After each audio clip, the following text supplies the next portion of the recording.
Գրիգորյան, ճիշտ հասկացանք, արդեն միասնության թևերի համախոհ եք։ Այո, իհարկե։ Ինչն է կապել։ Նախ ես տեսնում եմ միասնության թևերի մեջ հատկապես հիմա, որ Հայաքվեի հետ նաև միացան եւ կարծում եմ բոլոր ուժերը, որոնք որ իրենց համար անընդունելի այս քաղաքականությունը, որը տարվում է Հայաստանում, ապազգային քաղաքականությունը, այն ուժերը, որոնք գերադասում են ազգային շահը, իրար միանում են։ Եվ ես կարծում եմ, որ եւ Արման Տատոյանը եւ Ավետիք Չալադյանը իրենց ամբողջ կյանքով այդպես նվիրված մեր պետականությանը եւ մեր ազգային շահերին գնում են առաջ եւ բնականաբար ես համախոհ եմ։ Ինչ ակնկալիքներ կան ընտրությունների հետ կապված, հաշվի առնելով, որ Փաշինյանն էլ այսպես ավելի շահագրգռելու համար կենսաթոշակառուներին 10,000 դրամով թոշակը բարձրացրեց, արդյոք կխաբվեն դրանով մեր քաղաքացիները եւ ձայնադիտարկվեն։ Ես կարծում եմ, որ անցել են այդ ժամանակները, երբ մեր ժողովուրդը խաբվում է։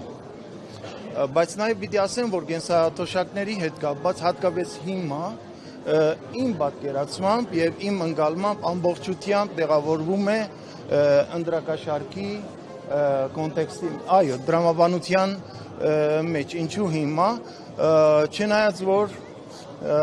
Հայաքվեն արդեն սեպտեմբերից, անցած դարվա սեպտեմբերից սկսել էր եւ նույնիսկ 50% բարձրացնելու, սակայն հիմա շատ լավ է, սա եւս լավ է մեր թոշակառուների համար, որպես չի աշխատի, որովհետեւ հիմա մեր ժողովուրդը կարծում եմ, որ ես հաճախ ասում եմ, արթնացումը սկսված է, մեր ժողովրդի արթնացումը սկսված է, մարդը չի կարող անընդհատ խաբվել եւ ես վստահ եմ, որ այս ընտրություններին գահատենք մենք, այսինքն հայ ժողովուրդը գահատի եւ ովքեր որ կանգնած են հայ ժողովրդի եւ հայոց պետականության շահերի կողքին։ Պարոն Գրիգորյան, ես խնդրեմ որպես երաժիշտ գնահատական տակ նաև Փաշինյանի թմբուկ զարկերում, որովհետև դուք ասում եք, կարծում եմ չի խաբվի հանրությունը, բայց հանրության մի հատված ինչքան փայլուն շոր ունեք, հագավ եւ գնաց այդ վարչապետի կազմակերպած դիսկոտեկին, վարչաբենդին։ Ինչ կասեք այս մասին։ Ես չէի ուզենա իհարկե հրույցի մեջ անդրադառնալ այդ հարցին, բայց ովքեր են գնացել հանրության հատված, ինչ հատված։ Այո, նայած ինչ հատված եւ ինչքան, այսինքն դա չափանիշ չէ։ Եվ իհարկե միշտ էլ պիտի լինեն մոլորյալներ, միշտ էլ պիտի լինեն հավատացողներ, հուդաներ, դավաճաններ, բայց ես կարծում եմ, որ մեր ժողովուրդը ամուր է իր հավատամքով եւ իր համոզմունքներով եւ արժեքները պահելու հարցում, քանի որ արդեն բարձ է, որ արժեքների դեմ է պատերազմը, ինքնության դեմ է պատերազմը, դրա համար ասում եմ, սկսված է, հավատացեք, որ սկսված է արթնացումը, որտեղ չի կարող հայ ժողովուրդը ապրել առանց արժեքների, առանց ժառանգության, եւ ովքեր գնում են թմբուկ նայելու կամ նման բաներ ես չէի ուզենա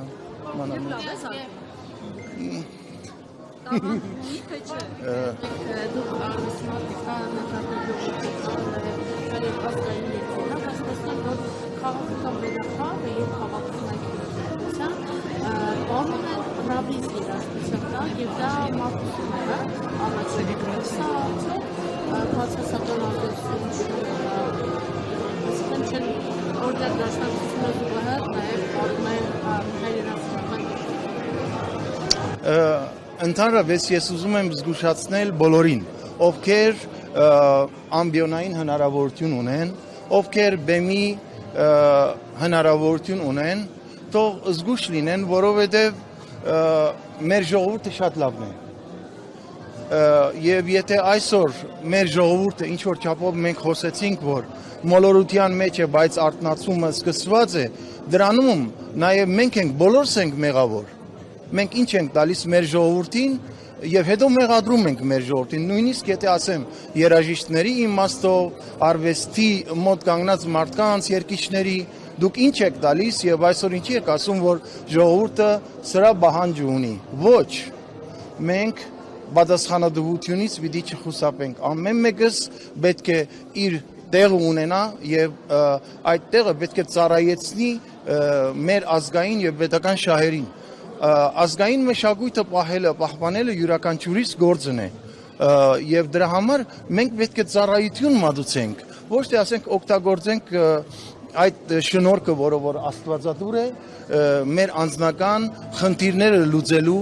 համար։ Դրա համար, այսինքն տարբեր, ես չէի ասի, որ վերնախավ կամ չգիտեմ ինչ եւ այլն, ընդհանրապես բոլորը թող զգուշ լինեն, ովքեր որ անգյոնի եւ բեմի հնարավորություն ունեն, որտեղ յուրաքանչյուր մարդ ով դեր է խաղում մեր ժողովրդի եւ հատկապես մեր մատաղ սերնդի, մեր երեխաների լեզվամտածողության վրա օդար ազդեցություն ունենալ, իրենք հանցագործ են նաեւ։